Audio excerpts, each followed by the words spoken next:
bénissons, Seigneur, nous te disons merci pour ce temps de grâce que tu nous offres.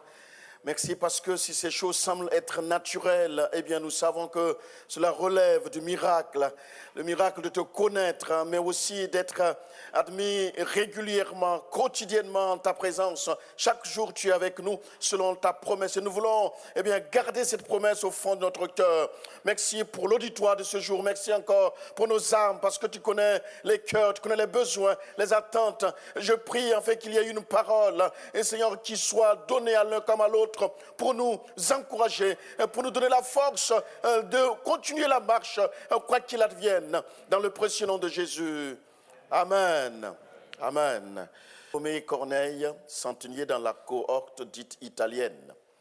Cet homme était pieux et craignait Dieu avec toute sa maison. Il faisait beaucoup d'aumônes au peuple et priait Dieu continuellement. Vers la 9e heure du jour, donc à 15 heures de l'après-midi, il vit clairement dans une vision un ange de Dieu qui entra chez lui et lui dit « Corneille ». Le regard fixé sur lui et saisi d'effroi, il répondit « Qu'est-ce, Seigneur ?» Et l'ange lui dit « Tes prières et tes aumônes sont montées devant Dieu et il s'en est souvenu. Envoie maintenant des hommes à Jopé et fais venir Simon, surnommé Pierre. Il est logé chez un certain Simon Coureur dans la maison, dont la maison est près de la mer. Amen. J'aimerais ce matin m'entretenir avec vous autour de ce thème, la faveur de Dieu. La faveur de Dieu. L'auteur de ce livre, donc Luc, est à son 2e écrit, parce qu'il est l'auteur de Luc, dont il porte le nom, mais aussi il est l'auteur du livre des Actes des Apôtres par le Saint-Esprit. C'est d'ailleurs l'un des rares livres de la Bible qui ne présente pas de conclusion. Tiens, ce qui sous-entend que les actes du Saint-Esprit se poursuivent.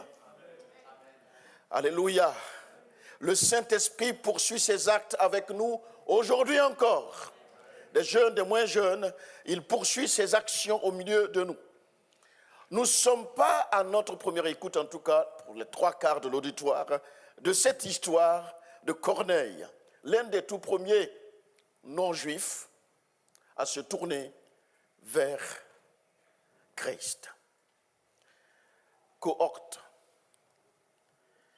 Il était, lui, chef de 100 soldats. Et la cohorte composait à peu près 600.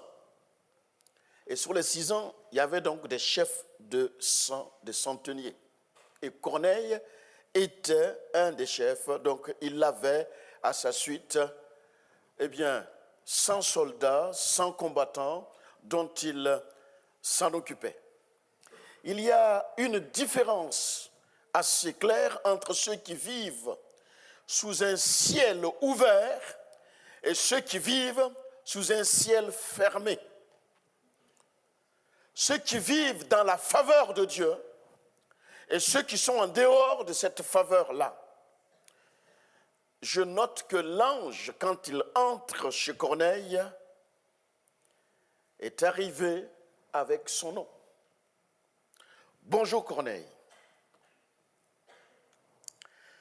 Corneille était connu de l'armée céleste. Corneille était connu de Dieu. Et l'ange qui est envoyé a retenu son nom. Il entre chez lui et le salue en prononçant son nom. Mon frère, ma soeur, sais-tu que tu n'es pas un inconnu devant Dieu, devant les êtres célestes? C'est à 15 heures de l'après-midi. Corneille reçoit cette visite lorsqu'il était en train de prier et il a une vision. Et j'aime ce détail, une vision nette. Une vision nette. C'était pas de l'à peu près, c'était clair. Où vivent les anges? Katouikassar. dans le ciel. Ce n'est pas faux. Si cet ange est venu jusque chez Corneille, c'est parce que le ciel au-dessus de Corneille était ouvert. Il y avait sûrement une activité angélique au-dessus de son toit. Dans ses actions, c'était connu par le ciel. Dans ses dires, c'était connu par le ciel. Corneille était suivi, seconde après seconde, dans toutes ses activités, par la cohorte céleste. Je crois que c'est en Chine, quand vous achetez un terrain, vous achetez aussi l'espace. Non, je m'explique mal, non? Parce que votre regard avec les yeux foncés, là, il y a quelque chose qui ne passe pas. En fait, quand vous achetez vos 1000 mètres carrés pour construire une maison, ce n'est pas juste le terrain. Vous achetez jusqu'à une certaine hauteur, la surface, l'espace. Voilà, l'espace. C'est pas mal, hein? Là, tu peux construire un immeuble, tu peux... Je dis ça pour imaginer le fait que Corneille, dans son périmètre familial, il y avait une activité angélique, puisque l'ange connaissait même la maison. L'ange était au courant de la vision qu'il venait de recevoir, et l'ange savait qui était Corneille. Mais ma question par rapport à ce texte se situe à un autre niveau. Je vais très vite, hein? Qu'est-ce que Corneille a bien pu faire pour recevoir de façon nette, claire, la visite d'un ange? Qu'est-ce qu'il a fait d'exceptionnel? Je rappelle exprès que Corneille n'est pas un juif, vous l'avez compris. C'est un Italien. Il aurait pu être un Burkinabé. Hein. C'est un Italien. Et ça, ce n'est pas écrit noir sur blanc dans votre Bible, mais pour ceux qui fouillent un peu, il faut connaître. En fait, quand on parle de païens, surtout dans l'Ancienne Alliance, on parle de ceux qui ne croient pas au même Dieu qu'Israël. Il y a une petite nuance que j'aimerais que vous saisissiez. Ceux qui ne croient pas au même Dieu qu'Israël. Dans la Nouvelle Alliance, ce sont ceux qui n'ont pas encore fait la paix avec Christ.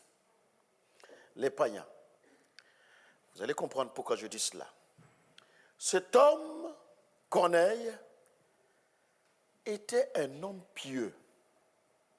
Et la Bible rajoute, il craignait Dieu. Pour ceux qui ont les bonnes versions, même Dieu est mis grandi. Ah! Est-ce que vous voyez là où je vais en venir? Il y a quelque chose de bizarre. Alors, il n'est pas juif, donc il ne croit pas au Dieu des Juifs, donc d'Israël. Cependant, il est sensible à ce qui se passe avec le Dieu d'Israël. Donc, il est, lui, italien, il est pieux, et si on s'arrêtait sur ce mot pieux, bon, il y a quelques pieux ici et là, sans connaître Dieu, que nous connaissons, mais il craignait Dieu, non pas seulement lui, mais toute sa maison. La crainte de Dieu semble être un des premiers aspects à l'ouverture de son ciel. La crainte de Dieu, je pense, c'est l'une des clés qui ouvrira ton ciel, mon ciel, notre ciel. Craindre Dieu, respecte Dieu. La Bible dit dans le psaume 34, verset 15, « Les yeux de l'Éternel sont sur les justes. » Oh, les yeux de l'Éternel sont sur les justes. Et ses oreilles sont attentives à leurs cris. Vous savez, Dieu voit tout le monde, mais Dieu ne regarde pas tout le monde.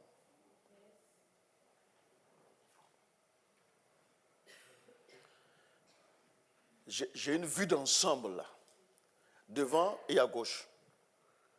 Mais ce n'est pas certain que je vois tout le monde. Ça veut dire que je ne vois pas exactement ce que vous faites et que vous êtes en train de de regarder, de lire ou je ne sais pas quoi. Je ne vois pas. Dieu voit tout le monde, mais il ne regarde pas tout le monde. Et à la lumière de ce verset, il a un regard spécial. Ses yeux sont sur celui ou celle qui le craint, qui le respecte. On peut tous regarder dans la même direction, tu peux noter cela, et ne pas voir la même chose. On peut tous regarder dans la même direction et ne pas voir la même chose. C'est rigolo, quand les miens étaient encore petits, pendant les vacances, quelquefois chez leur papy, le ciel est dégagé, tantôt, et puis tantôt, le ciel est chargé de nuages. Et il y a un qui aimait décrire les nuages. Ah, je vois un lion qui ouvre, ou bien je vois quelque chose qui court. Moi, quand je regarde, je vois des nuages. On regarde la même chose, mais lui, il voit autre chose. L'esprit imaginatif. C'est dans ce sens que je dis qu'on peut regarder dans la même direction et ne pas voir la même chose. Dans Hébreux chapitre 1, verset 9, la Bible dit par cet auteur que tu as aimé la justice et tu as haï l'iniquité. Conséquence, ton Dieu t'a oint d'une huile de joie au-dessus de tes égaux. Ce verset m'a toujours frappé, bouleversé, retourné.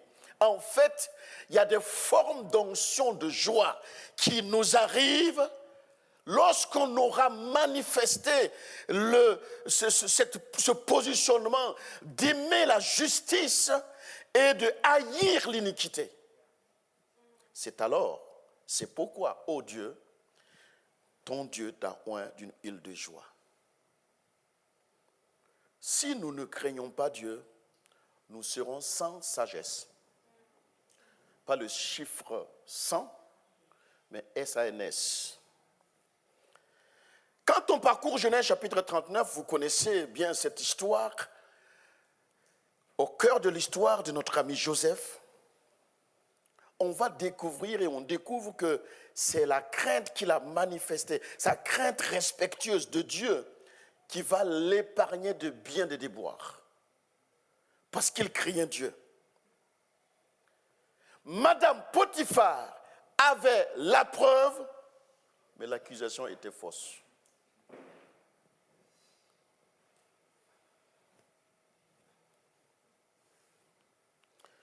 Ouais, je veux la preuve. Oui, il y a la preuve. Mais l'accusation était fausse. La preuve est qu'elle avait la tunique de Joseph. Mais ce n'était pas vrai. En aucun cas, Joseph n'a voulu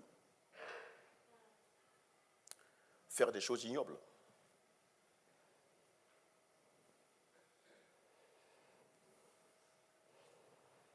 Sans la crainte respectueuse de Dieu, tu peux avorter tout ce que Dieu a mis dans ton cœur.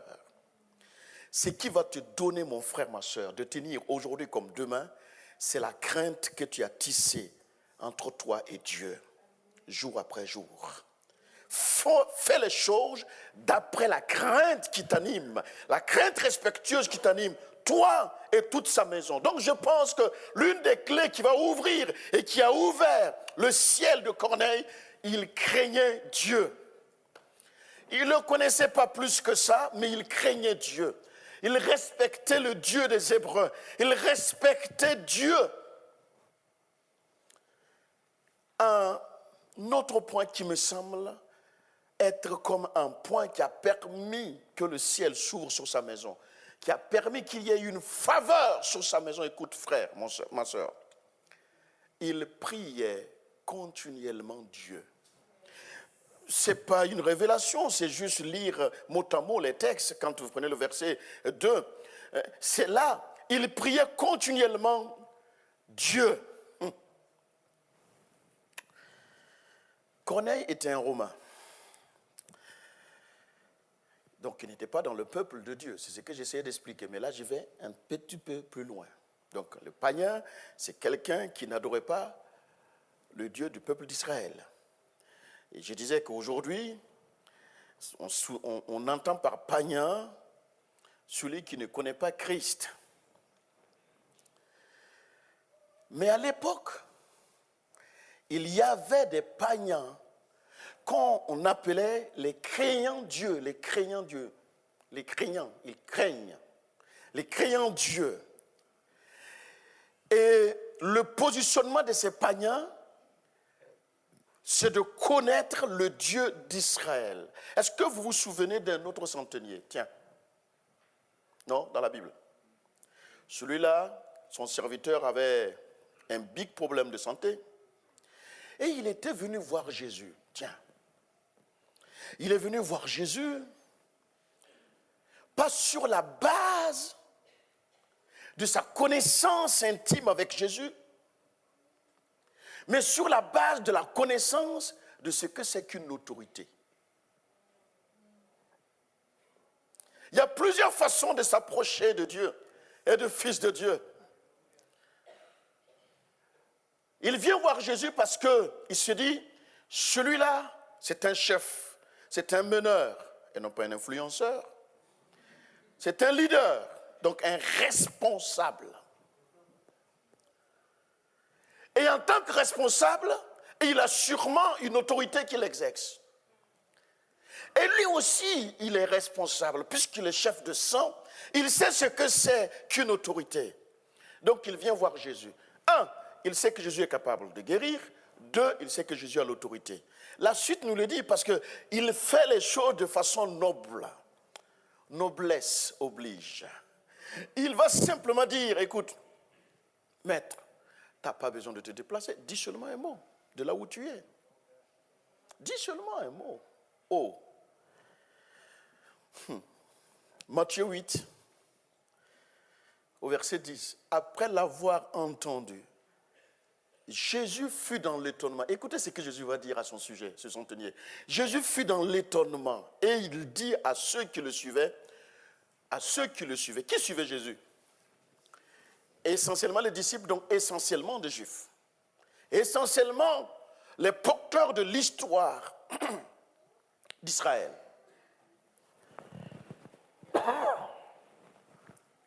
Et Jésus leur adresse ceci. Je vous le dis, en vérité, il lance un défi colossal. Même en Israël, je n'ai pas trouvé une aussi grande foi. Il y avait une particularité avec les centeniers quand même. De tout le temps que Jésus parcourt avec ses disciples, non seulement au milieu des disciples, il n'y en avait pas, mais aussi dans tout Israël, et c'est le Fils de Dieu qui parle, il en connaît quand même quelque chose, je n'ai pas trouvé une aussi grande foi. Pour revenir à notre ami Corneille, parce que nous concluons tout de suite, c'était un païen. Il y a païen et païen. Il y a ceux qui craignent Dieu et qui ont une aspiration profonde, ils veulent le connaître. Et dans cette dimension-là, Dieu n'est pas insensible. Je pense que la prière continuelle, régulière, la prière de Corneille, même dans cette forme d'ignorance, a été pour quelque chose, pour la visite de l'ange. Vous savez que la prière est un remède face à la souffrance. Ça, ce n'est pas Gilbert qui le dit, c'est la parole. C'est l'apôtre Jacques qui l'a écrit. Quelqu'un parmi vous, Jacques chapitre 5, au verset 13, quelqu'un parmi vous est-il dans la souffrance? Qu'il prie. La prière semble, sinon authentiquement, être la solution à sa souffrance. Ok, il faut appeler le médecin traitant si c'est une souffrance physique ou je ne sais pas quoi. Ça, c'est évidemment une réalité, mais qu'il prie si tu es dans la souffrance. La prière est capable d'ouvrir la faveur de Dieu sur ta vie. 2 Chroniques, chapitre 7, au verset 14. Nous connaissons tellement ce texte. Si mon peuple sur qui est invoqué mon nom s'humilie, prie et cherche ma face, et s'il se détourne de ses mauvaises voies, je l'exaucerai des cieux. Un jour, j'ai prêché sur ça en disant les si de Dieu. Les si de Dieu. Si mon peuple, s'il s'humilie, s'il prie, s'il cherche ma face, s'il se détourne de ses mauvaises voies, je l'exaucerai des cieux. Exaucer des cieux, ça veut dire quoi? Dieu n'est pas là au même positionnement que nous. Nous, on est là, lui, il est là. Et pour nous exaucer, il y a comme une fenêtre qui s'ouvre. C'est ça que j'appelle la faveur. Quelque chose se passe. Corneille, un homme pieux qui craignait Dieu. Corneille qui priait. Et un troisième point que vous avez lu aussi dans le texte avec moi, il faisait beaucoup d'aumônes au peuple. Ce détail est important. Il ne faisait pas l'aumône qu'à ceux qui étaient au bord du chemin ou à l'entrée des temples. Il le faisait, non seulement il faisait, mais il faisait beaucoup d'aumônes au peuple. Je vais parler courtement d'un sujet que je n'ai jamais voulu parler et que je ne parle pas toujours. C'est ce qui tourne autour de l'argent. Je crois qu'en 8 ans ou en 7 ans et demi, c'est l'une des premières fois que je m'exprimais clairement là-dessus. En m'appuyant sur ce texte de Daniel chapitre 9 verset 27, nous sommes dans le contexte des 70 semaines de Daniel. Ce texte est formidable. Dans Daniel chapitre 9 verset 27, il fera, on parle de qui? Je vais lire pour que vous voyez quand même le contexte, parce que il fera une solide alliance avec plusieurs pour une semaine. Nous sommes dans une notion hautement prophétique, rattachée au temps qui court, mais aussi à des temps prophétiques pour ce qui concerne l'avènement ou les derniers événements qui se dérouleront juste avant le retour du Maître. Il fera une solide alliance avec plusieurs pour une semaine, et durant la moitié de la semaine, ne vous faites pas de nœuds dans votre cerveau, parce que voilà, il fera cesser le sacrifice et l'offrande. S'il y a un point qu'on a tendance à négliger ou à rendre avec une forme de légèreté, c'est bien là. En fait, il est question ici du dévastateur, il est question ici de l'impie, il est question ici de l'antéchrist ou l'antéchrist, il est question ici de celui qui veut manœuvrer, saboter, mettre un coup de pied à l'œuvre de Dieu lors de la dernière minute de sa venue. La suite du verset dit, le dévastateur commettra les choses les plus abominables jusqu'à ce que la ruine et ce qui a été résolu fondent sur le dévastateur. Il fera cesser le sacrifice et l'offrande. Pourquoi?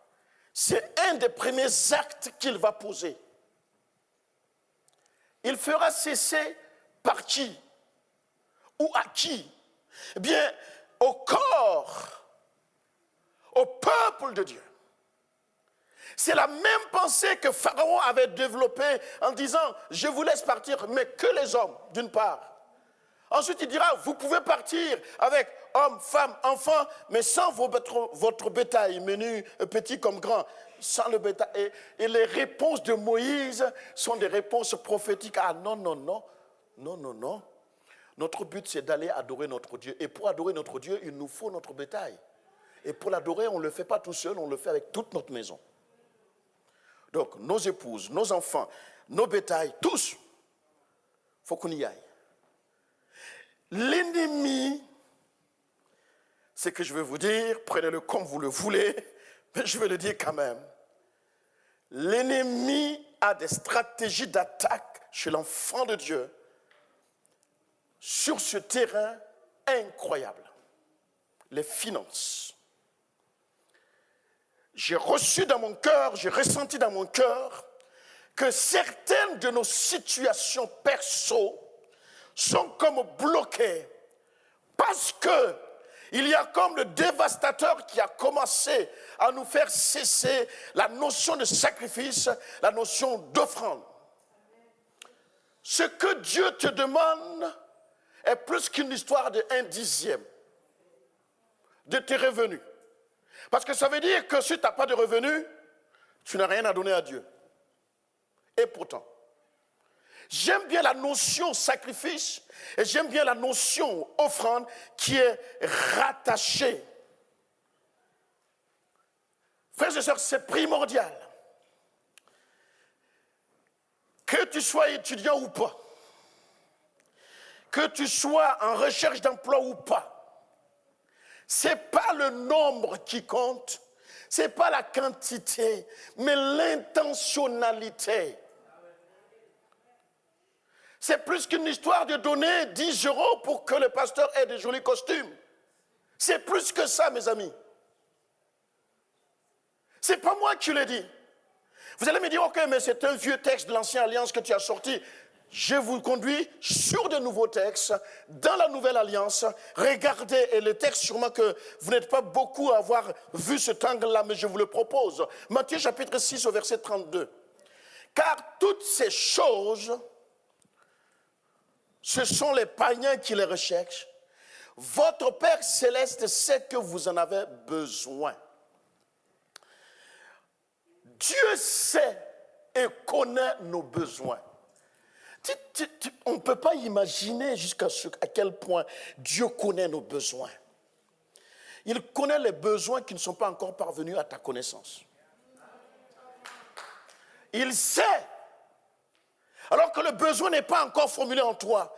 Il sait que tu auras besoin de telle et telle chose dans 3, dans 4, dans 5 ans. Il sait ça. Dieu connaît les besoins. Alors, j'ai envie de dire, mais s'il connaît mon besoin, mais pourquoi il ne me donne pas? Enfin, là, je parle pour moi, là. Mais pourquoi il ne me donne pas? Pourquoi il ne me donne pas alors, Seigneur? Regardez la suite du verset 33. Pour qu'il me donne, il faudrait que je cherche premièrement, le royaume et la justice de Dieu. Et toutes ces choses vous seront données par-dessus. Les choses, c'est tout ce dont vous aspirez, que vous connaissez, mais aussi ceux dont vous ne connaissez pas encore. Et je vous donnerai. Mais ça ne résout pas trop mon problème. Je ne sais pas comment sont les jeunes aujourd'hui. Quand j'étais plus jeune, quand on lisait ce verset, cherchez d'abord, premièrement, le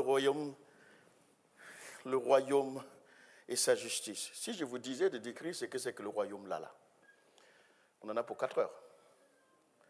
C'est pas facile de mettre des mots. Et pourtant, la Bible décrit les choses assez clairement. Bon, la question est, où se trouve son royaume?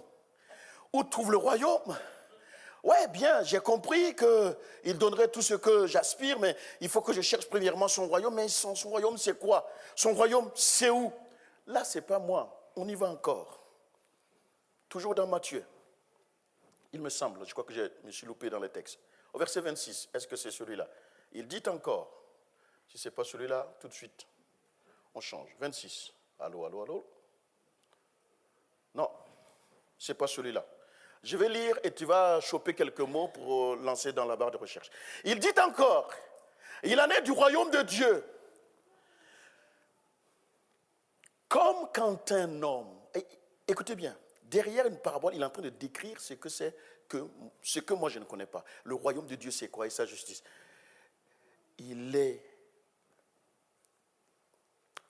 comme quand un homme jette de la semence en terre. Regardez comment Dieu décrit la notion du royaume. C'est comme si tu mettais une semence en terre. Qu'il dorme ou qu'il veille, normalement avec ces mots tu devais trouver 4. 4, c'est Marc. Qu'il dorme ou qu'il veille, nuit et jour, la semence germe et croît sans qu'il sache comment. Voyez-vous, une première perception de ce que c'est que le royaume de Dieu. Il faut d'abord que j'ensemence le peu. 2 petits grains de maïs et j'en reçois 2 ou 3 épis sur le tronc avec plusieurs grains.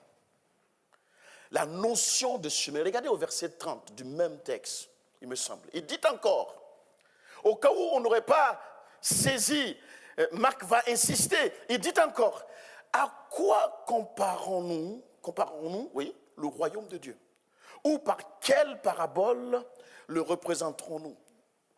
Il est semblable à un grain de sénévé qui, lorsqu'on le sème en terre, toujours la notion d'ensemencer. Le sacrifice est ce que j'offre. Le peu. Je donne le peu. Et c'est le peu qui devient cela. Il est semblable à un grain de sénévé. Lorsqu'on le sème en terre, est la plus petite de toutes les semences qui sont sur la terre. Mais lorsqu'il a été semé, il monte, devient plus grand que tous les légumes et pousse de grandes branches en sorte que les oiseaux du ciel peuvent habiter sous son ombre. Notre ami Corneille a ensemencé. Lorsque le centenier s'approche de Jésus et fait ses demandes, les disciples même ont essayé de parler à sa place. Écoute, maître, il faut que tu fasses quelque chose. Il nous a aidés, je traduis avec les mots simples, il nous a aidés à construire notre synagogue. Il y a des moments, mon frère, ma soeur, où il faudrait capter la faveur de Dieu. Je ne suis pas en train de dire que la faveur, c'est il faut faire pour en avoir. Nous ne sommes pas dans cette dimension-là, parce que la faveur, c'est ce qu'on ne mérite pas. La faveur, c'est une grâce. Personne ne mérite rien. Dieu nous a fait grâce. Ça, on le sait, c'est vacciné, estampillé dans notre cœur. On le sait, je pense pour vous aussi. Et ça, mes amis, avoir la faveur de Dieu, même si tu es dans la disette, même si tu as toutes les preuves contre toi. Je vois, j'imagine, enfin je ne vais pas dire je vois, j'imagine la tête de Madame Potiphar et dire, tu verras, ce que tu n'as pas voulu faire en secret avec moi, je vais le faire publiquement, on va te congédier, on va te balancer là. Et quand M. Potiphar est rentré, j'imagine la scène. Qui est-ce que tu as mis dans notre maison? Il mérite encore la prison, c'est n'importe quoi. Tu sais ce qu'il a fait pour moi? Ah là, heureusement que tu m'as appris à me battre. Il a voulu me violenter. J'utilise ce mot-là, c'est plus simple. Il a voulu me violenter. Comment ça? Ah ben oui, regarde. Elle chope le drap ou la robe de Joseph. Regarde, c'est à qui ça? Dis-moi, c'est à qui? C'est à qui ça? Et M. Potiphar est mal. Comment on va faire cette histoire-là? Comment? Écoutez bien entre mes lignes, je ne raconte pas n'importe quoi. Ce qui se passe, ce qui s'est passé, c'est que Joseph, il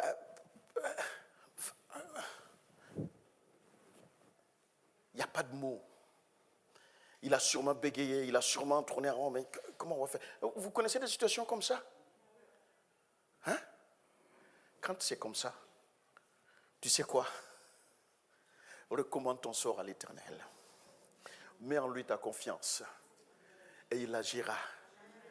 Tu as beau essayer de t'expliquer, tu as beau donner les preuves, l'accusation est là.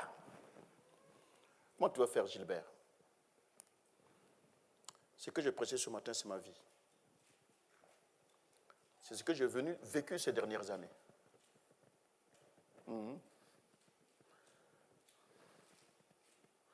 À un moment donné, j'ai dit, mais Daniel Perlinski, parce qu'il est là que je parle, pourquoi tu m'as sollicité pour le Havre? Je ne l'ai jamais dit. Hein. Merci. D'ailleurs, je l'ai fait lors de l'Assemblée générale en 2017, 2018. Mais le jour où j'ai compris que quoi qu'il advienne, et c'est ce que j'ai prêché aux jeunes hier soir, quoi qu'il advienne, le hasard n'existe pas.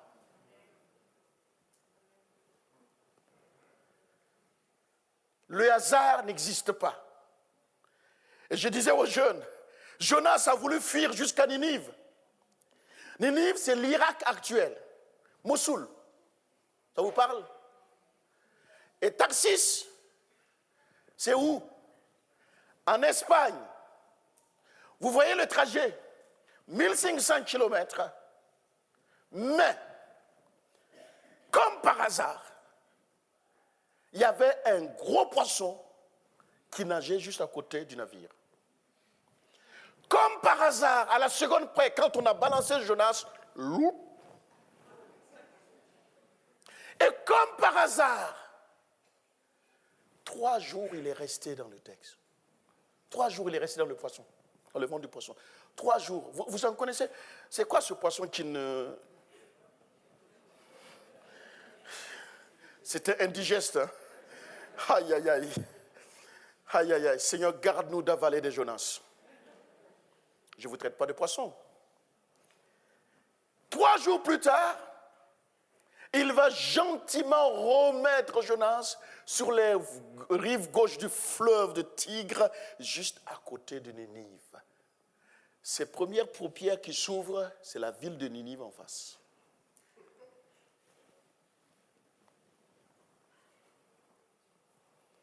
Comprends que ce que tu vis et ce que tu traverses fait partie